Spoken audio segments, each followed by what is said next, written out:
Yeah, I'll first start off by saying I'm awfully proud of how we did today. I think that we competed very well for most of the football game.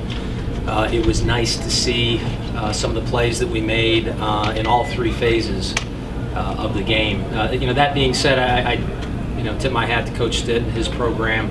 That's a tough offense to defend. I know they've gone through some of their growing pains on defense, and we're missing a couple starters out there today.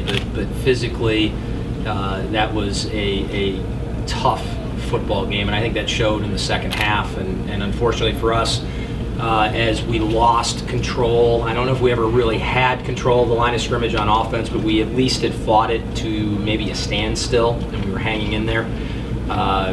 Just as that third quarter progressed, we started to lose control there, and then our defense just kind of got worn out. I mean, they had played their tails off, started off that second half so great, and then we just kind of reached a breaking point. So while it was, I'm proud of what our kids did, I also told them, I mean, there's disappointment as well, because we know that we played and we showed spurts at time where we could have really been in that football game for even longer than we had, and had a bounce go here or a call go here or there that went in our direction as opposed to against us. We could have won that football game, but we had really nobody to blame but ourselves. It starts with losing the turnover battle, which we preached. We pride ourselves on discipline and not turning the football over. We went the entire season last year with only losing one football by fumbling, and unfortunately we did that at a time that really hurt us. We threw interceptions, and that hurt us. And while we again played great defense, we probably left a turnover or two out there that we could have made that we just didn't do. Now the second thing is penalties. Disappointed with the veteran group that we had. Just the number of penalties that we had. I mean, it's just not our style. It's not Valpo football. We don't turn the football over, and we don't commit stupid penalties. And unfortunately, in the first game of the season, there's always some of those hiccups. But as Chris will attend to, it was his first college experience at quarterback, and he was guilty of losing track of the play clock a couple of times. And he wasn't the only one. We had some rookie mistakes by more veteran players that were out there, and we just lost our focus at times. And so there's really no moral victory. I'm proud of how we played, but a little pissed off, to be honest, that I felt like things really could have gone our way had we just kind of gotten over the hump about 6-7 minutes into that third quarter. Coach, Montana defensively, they talked all fall camp about eliminating big plays because they gave up a lot last year.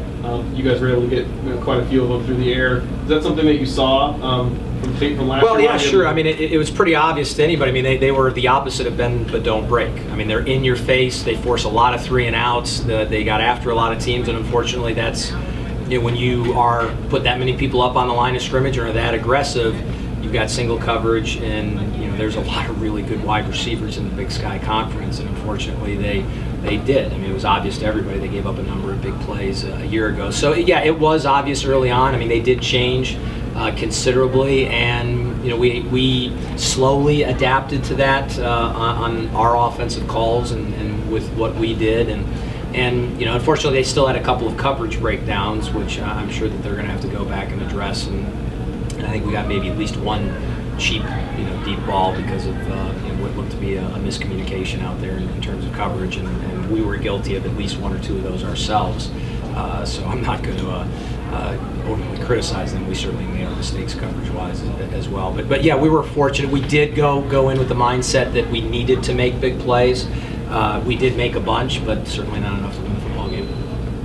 Coach, what did you see from Montana quarterback Reese Phillips? What was one attribute of his game that you really tried to focus in on? Well, I think he's a heck of a player. Obviously, he hasn't played a lot. He had such limited playing time a year ago, but it's obvious. And I watched him, to be honest, I watched him a lot in pregame just to see how he warmed up and everything. And I think he's a tremendous talent. I think, the best way I can put it is I think he will need time. He will go through growing pains with a quarterback in their first year starting, and Montana certainly runs a very sophisticated offense and asks a lot of those that quarterback position, as we do as well, and again, basically that's kind of what Chris went through, and fortunately for Chris, he's got somebody to lean on in terms of Jimmy Seawald, who started and wound up playing just over half the game for us. But where Chris has that person to lean on and to learn from, I don't know if Montana has that right now, and I think he's going to be a great player. I really do. I think he's going to be outstanding. He's too talented not to be. JJ, what went through your mind on that pick there over Jersey? Actually, I saw the tip that they usually give if it's one high coverage, if they want to go all go, and he'll keep it down the seam. And I knew we were playing a cover one concept, and I was able to just read the quarterback's eyes, and I know that they want to get the ball to 16 as much as possible. So I was able to make a good play, and that's a testament to our defensive coordinator, Coach Moore, preparing us all week for that exact situation. Yeah, it was your first game back from a not so fun injury. How you feel? I feel good. I feel really, really good. Just got to get used to playing all 4 quarters. Just got to be more consistent in my play and getting used to the speed. And it's a good game to test your speed, as you guys will know. And so I'm very excited about the opportunities that we have throughout the season. What makes 16 tough? I think that his first step, it's a stagnant step, but it's a quick step. It's very weird to explain. But his 0 to 100 speed it's like a Percy Harvin, like a Tavon Austin. He gets to 100 very, very quickly, and his routes are very concise, and he's going to make a lot of Big Sky defenses cringe and stay up on them all year. Chris, what was it like getting in there and experiencing, some of your first play in an atmosphere like this? It was a great experience to, be able to play in front of, I think it was 22,000, as one of your first starts, basically, even though I didn't really start. It was just a great experience, and the coaches put me in, some really good packages where I could really, be successful and stuff. I was really glad for them and all that.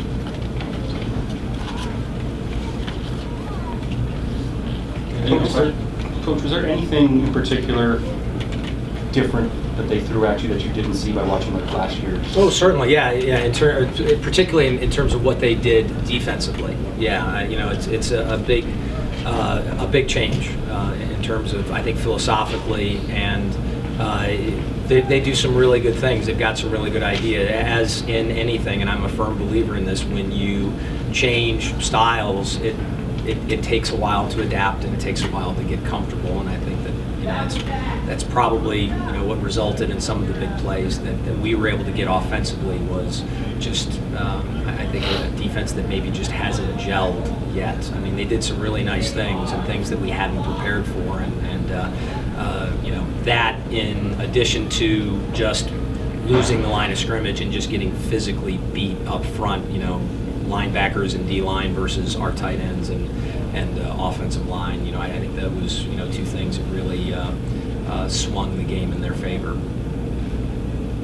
Chris, you made plenty of good throws today. What did you see from the Montana secondary that allowed you guys to have so much success? As Coach Schye said, they give up big shots and such. So we just got to look for our best one-on-one matchup, and take advantage of it. And then, as they said, for one of the plays, it was probably miss coverage or something. You just got to take advantage of what they give you and such.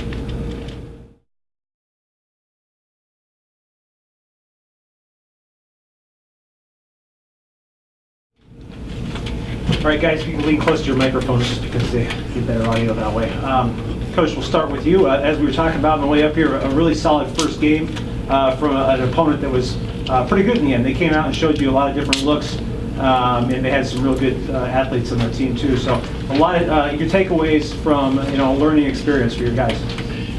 Well, I think that they are a good team. Valpo is improving football team and came in here very prepared. Their coaches did a nice job. They do a lot of neat things on offense that pose you some problems and some unbalanced stuff and with motion and this is going to be great tape for our guys to be able to watch. And the first half didn't go exactly the way that you wanted it to. We shot ourselves in the foot a little bit, but it was almost a blessing in disguise getting behind, because we started pretty fast offensively and then we ended up getting behind, and it was great to see our guys just being really calm, cool, collected on the sideline, and just stuck together and just kept grinding. And we came out in the second half and played very well defensively, and the offense caught fire a little bit. And Reese made some good throws, and some guys made some catches for him. Reese, we talked about the emotions of playing a lot. What was it like when you took the field? Yeah, it was. There were some jitters for sure. The first drive helped scoring that fast, but just getting used to getting hit again. That was the biggest thing. I took a couple shots, and that was good for me. I hadn't been hit in 5 years basically, so that was really good for me. And I got comfortable as the game went on, like I said I would, and it'll only improve. What did you see on that long pass to Jerry there in that first drive? Which one? It was a short pass. The one that Jerry just busted up for like. Oh, that's just Jerry being Jerry. Yeah, I mean that's a guy we want to get touches every game. Obviously, he's obviously a very electricity type of guy. I guess that's his nickname. But that's the things he does, and it's important to get him touches because that's what he does. And not just him, but there's so many other guys like that. We're trying to get everyone touches, and you see what happens. Reese, how did you guys, when you went through that little spell, there were a few drives where nothing happened, and then all of a sudden it was like 4 in a row. What was really kind of the change, or what was the kind of communication before that you went on that run? Yeah, just being comfortable. Like I said, as the game went on, I felt a lot more comfortable, and it was good to face some adversity. And this is a resilient team.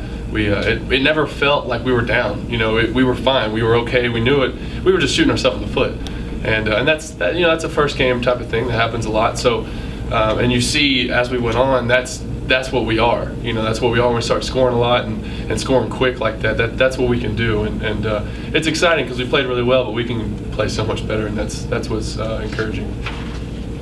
Tucker, you've obviously played, but had to sit a while before you could start and have a different role on defense. What was that like for you, and how do you think the defense did today?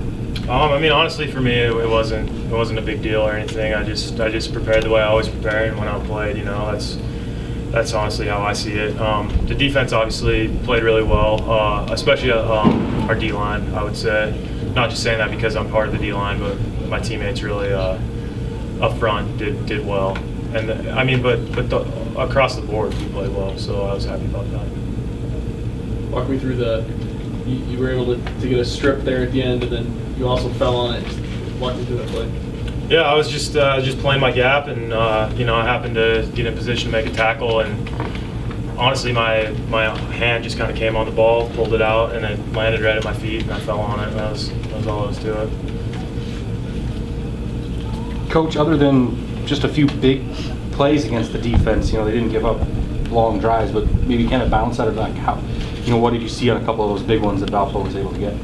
Early in the game, we're calling cover 3 and we're getting run by. It's just kind of a thing of flashback to last year that they had to play tough coverage, and they should have been bailing out of there, and it's just one of those early game things, and we got it corrected, and it was a very conservative call, and we get a deep ball thrown over the top of us, and so we're going to learn from that, and those young DBs that were in there, we had a lot of backups in there getting a lot of great reps, and they did a good job. What kind of adjustments did you make at halftime to try and combat the deep throw?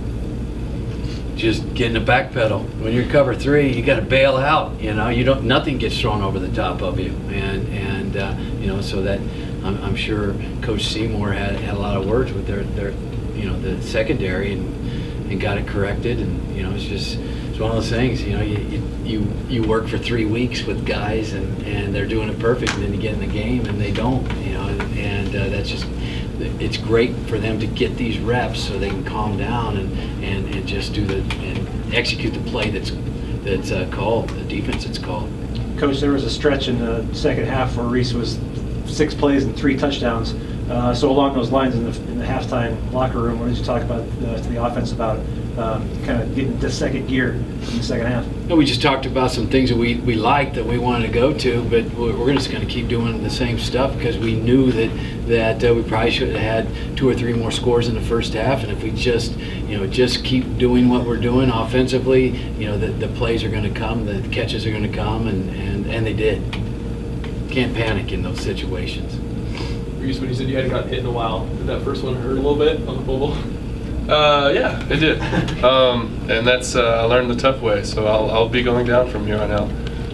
And it's unfortunate, but in hindsight, that's really good for me to face some stuff like that and get hit like that, because sometimes you gotta learn the hard way, and I did. So I'll take that into account going forward.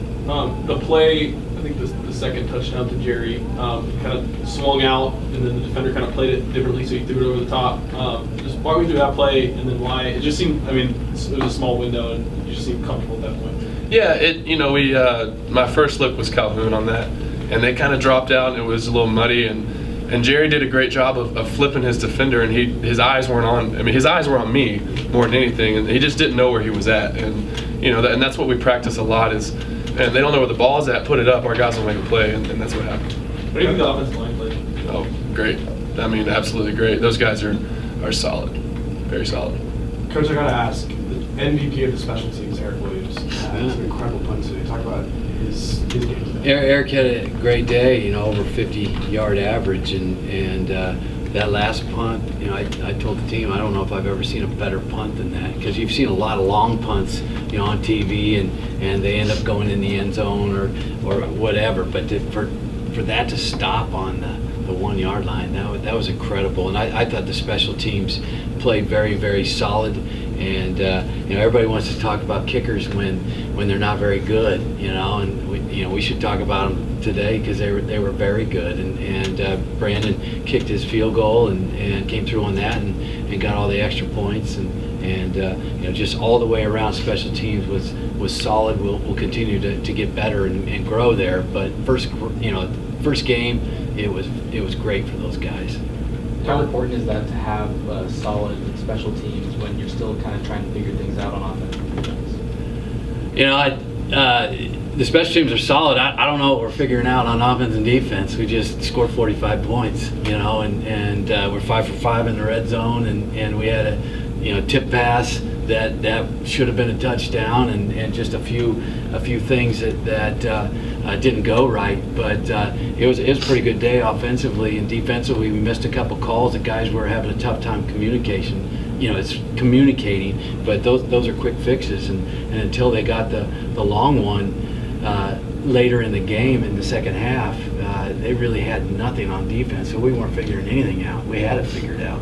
Tucker, how exciting is it when a guy like Everly gets his first start, and then he gets an interception, he gets a play like that? What is it like as a teammate watching him make that? Well, yeah, I mean, you love to see that happen, obviously, especially a guy like Epps, who's worked his ass off and come a long way to where he's at, and he really deserves what he's gotten. But really, just for anyone, offense, defense, whatever, any type of big play, we love that as teammates. Coach, going into next week, how do you prepare your guys for such a big stage? Same way, we just played a big stage, and there's a lot of people who think our stage is better than theirs, so you prepare the exact same way for any stage that we're going to play in our league that may not have as many people in there, may not be as big as a stadium. You just have to focus on your job, and you can't get caught up into those kinds of things, and our guys will be fine, and they'll be excited to play against a great football team. It's a great opportunity for our team to go in there and play a top 10 football team in the country, and in a sold out venue, and so you can stay focused, you keep your head down, you do your job, and you look at the scoreboard at the very end. But you can't if you get caught up in it, then it'll be a long day. I know it's early, but any update on Sandry? He went out, little campy there. He is just nursing the same thing and didn't feel like he should go anymore. So he did it. He didn't injure himself. So it was precautionary, and we need to have our guys full speed when we get to the Big Sky. That's the biggest thing. Anybody else? Thanks, guys. Thank you.